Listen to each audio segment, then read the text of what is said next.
Hey, I'm Dan, and this is Dan's Plains.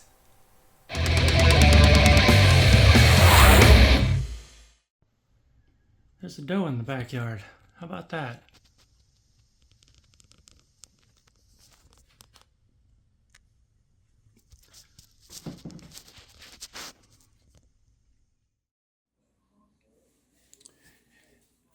Here we are. I've installed two fail-safe switches.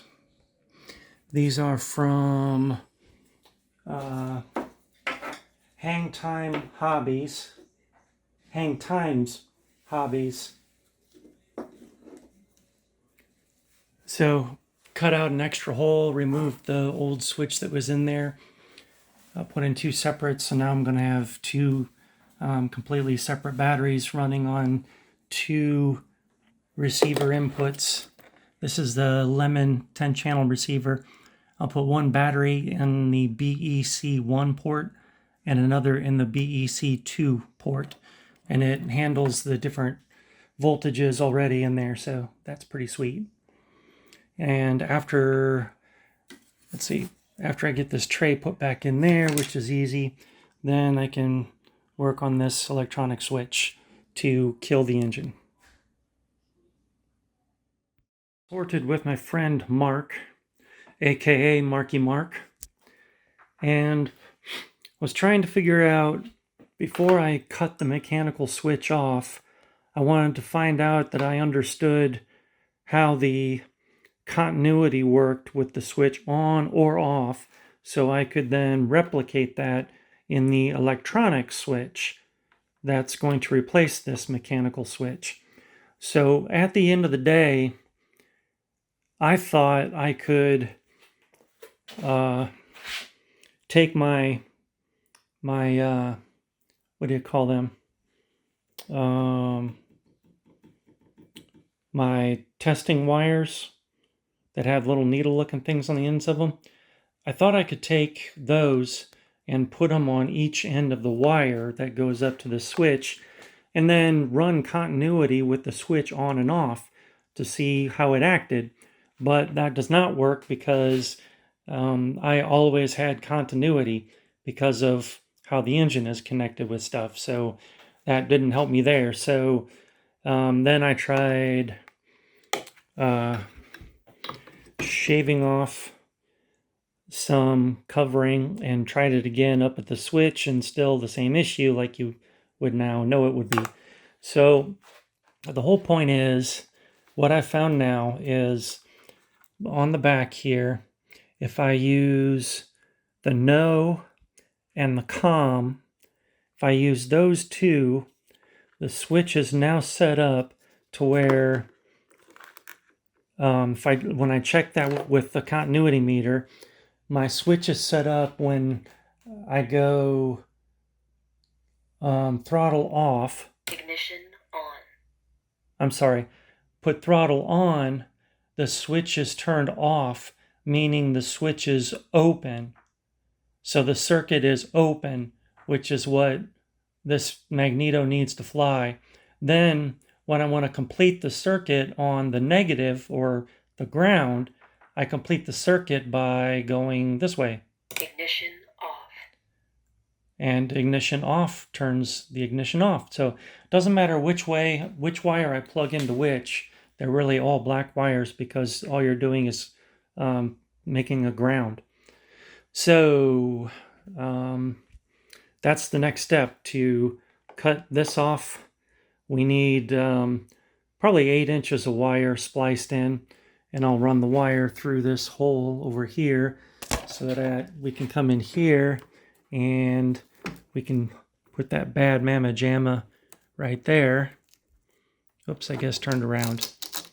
Yeah, do this turned around. Turned around like this. Yes. So we can still unscrew that screw when we need to, and we can have the wires coming up to here. So we got some wires to solder, since supposedly that's the correct way to say solder with an L. All right then, let's click a button and be done with this.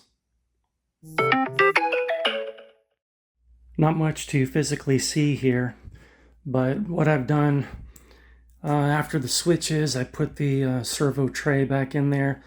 I mounted the electronic switch. Hold on a second. Turn this over. I mounted the electronic switch here.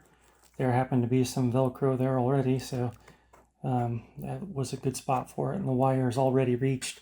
So I got that put in, and then the only issue I should have now potentially is testing that the switch works, which I will do tomorrow when it's not raining.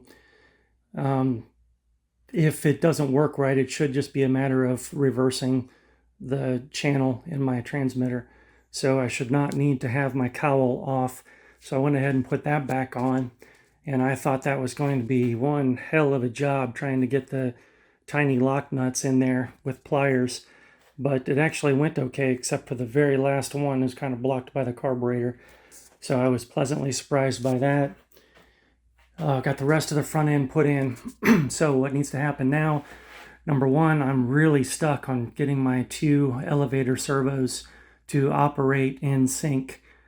Talked to Matt, who is my radio master guru, and he's given me some ideas to try with curves. None of them have worked yet.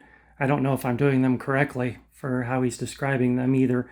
That's all above my pay grade. I'm learning curves and what they do and how they work. So that's got to work. I've ordered some servo reversing units. So maybe I'll just stick one of those in, and maybe that will solve my issue. Because not only is one elevator moving higher or lower than the other elevator when I use my rate switches, when I do down elevator, for example, it takes longer for one to physically move the distance. So I've got two different travel speeds. So that's really weird. So learn. It's always something new. So I've got to fix the elevator. I've got to test the switch, and then I've got to rebalance this bird. Now that I've put elevators in the tail, and now that I'm using my batteries instead of the other guy's batteries. So hopefully that'll be a good point, but I do have some area of movement. I can move them forward if need be. So we shall see. Oh, and Warbird is Saturday, next Saturday. This is Saturday. So I'm trying hard to get this wrapped up before then so I can actually get it dialed in and get the test flights done and everything ready for Warbird Day. Okay, we're doing the center of gravity on this, which is 140 millimeters. I'm expecting, after having put 2 servos in the back, that the weight is going to be off. We're going to need some nose weight. First thing to do is assemble the airplane. Next thing to do is get some kind of device like a ruler and a stick of wood or popsicle, something like that, and align the ruler so that it's going, so that it's in line with the center line of the airplane, which you can see indented there. So you would try to square that up with the center line, then put a piece of tape down for roughly where it goes, and then at the 140 millimeters, draw a line. Do that on the other side as well. Then put the plane upside down with wheels up into the easy balancer to where the lines that you drew go into this indentation there on both sides. and it'll then rock. It only goes so far, so it won't completely fall off, which is real nice. So we'll give that a try and see where it's at. This is helpful to have two people doing this, if you can. Well, she is balanced and at the 140 millimeters per the manual, but just slightly, ever so slightly, nose heavy, and had to add this much weight to compensate for the two servos in the tail. So quite a bit there, but should be accurate. And a buddy of mine has this, and he flies it at 155 millimeters. So I may go ahead and copy that, which could reduce just a touch of nose weight. But next step then is to remove all the front end again and get that weight attached somehow, somewhere by the firewall.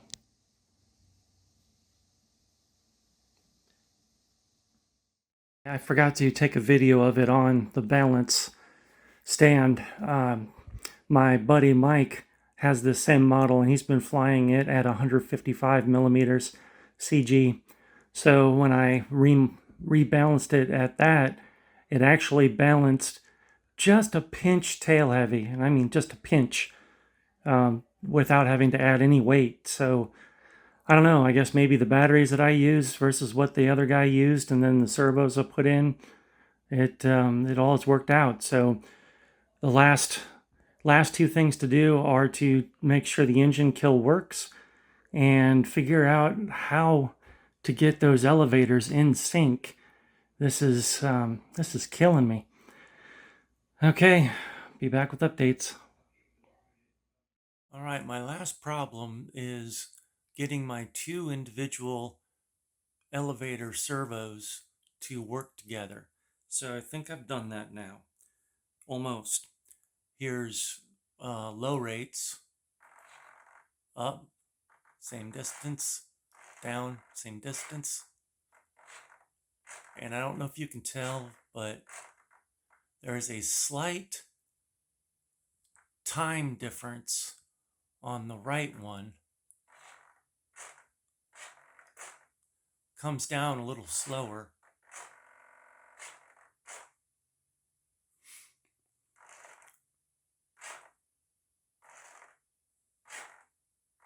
Okay, go to middle rates. Elevator medium.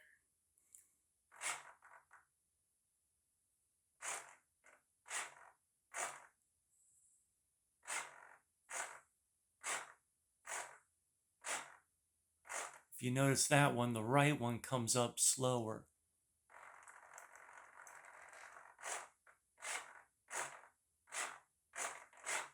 Just slightly.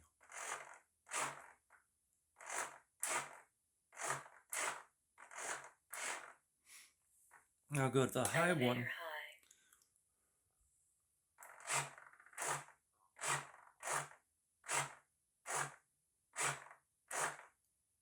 See, that one definitely, the right takes longer to get up there. But if you can see these elevator movements, these are not normal elevator movements when I'm on high. When I'm on high, that's going to be the, oh crap, my recommended low didn't work, and my middle didn't work, and oh my God, I need high. So by the time I get to that, I've probably got an already emergency. So they're just going to be used for emergency. So I'm not too worried about them. But I would be interested in finding how to adjust servo speed in my Radio Master. I haven't seen that as a thing you can click on as I've gone through all the options. So it must be in something you have to program somehow. But I could definitely try to program one or the other servos. But as of now, I feel comfortable flying. So I'm going with that. Last thing I've got to do is test my kill switch tomorrow when it's not raining, but it's overcast and the wind is in the 20s. And I got to go shopping. So we'll do those do those things tomorrow. And then be ready to fly this week. Okay. Elevator Low rates, they both move the same direction, up and down. Medium, Elevator medium. they move the same direction, up and down. High rates Elevator high. go up high, and as they climb, you can see the left one is climbing faster than the right one, and it takes the right one to really come up. So if I'm only bumping half an elevator, then it's going to have a twist. So I've either got to do full high elevator or not use high elevator, which high elevator is just my setting because the book didn't have a medium, low, high. They just had one number. So I used that as my low. Then I increased, and then I really increased. So this high is extra high. So I doubt I'll need it except for emergencies. But I'd like to know why I couldn't change in the settings the speed in a way that would work. I found the speed, but just could not get it dialed in to where it would work. Okay, so I don't remember if in the last video I said that the engine kill works, but it does, so that's satisfying. It was loading up a little bit on the low end, so I was having some trouble trying to get a good consistent low idle. So I went ahead and pulled the front, spinner prop cowl off. I was talking to my buddy Matt about these lock nuts being in a hard to reach position, and he recommended putting the screw through the lock nuts and epoxying around them, and then the nuts would stay in place. So being metal on metal, I cleaned off the metals real good. They already seem scratched up, so we'll see. I'm using the Scotch Weld 460 that I got in place of Hysol when I couldn't get Hysol during the pandemic and even afterwards. So I've put that on around them and tried not to get them in the threads, but the upside down ones, it is running a little bit, so I'm really hoping it's not going to run into the threads. And I'm going to have to lift this up and put some wax paper underneath these two guys because it is running off and we don't want that. So I'm going to do that right now. Oh, and then tomorrow I can put the cowl back on and she's ready for a maiden.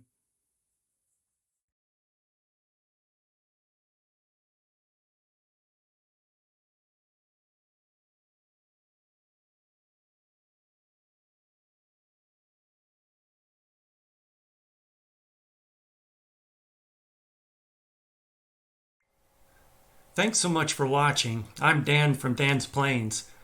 I just want to share some content about RC planes, something I've been passionate about since childhood. I'm hoping I can teach something to someone, I can start some discussion and learn some things from others. So let's just have some fun and learn some things together. If you enjoyed what you watched, it would really help me out if you could like, subscribe, and share. And if you feel that it helped you out in some way, or it might help future viewers, I'd really appreciate it if you'd visit my Patreon page and become a patron. It's like throwing a $1 tip into a guitar case when you pass by. It helps to fund future content and future projects that I'll be working on. I plan to show some past content. I have some other flights and I have some fly-in events that I've been to. And I also plan to show future flights and future repairs, as well as building ARFs, and if I can ever get back to it, building my top flight Spitfire. So there's a lot of content to come, but it's viewers like you that are able to support what I'm doing, and by doing that, I'm able to spend more time creating that content in the future. So I'd really appreciate it. But either way, thanks for watching, and thanks for any support. And I wish you blue skies and good speed.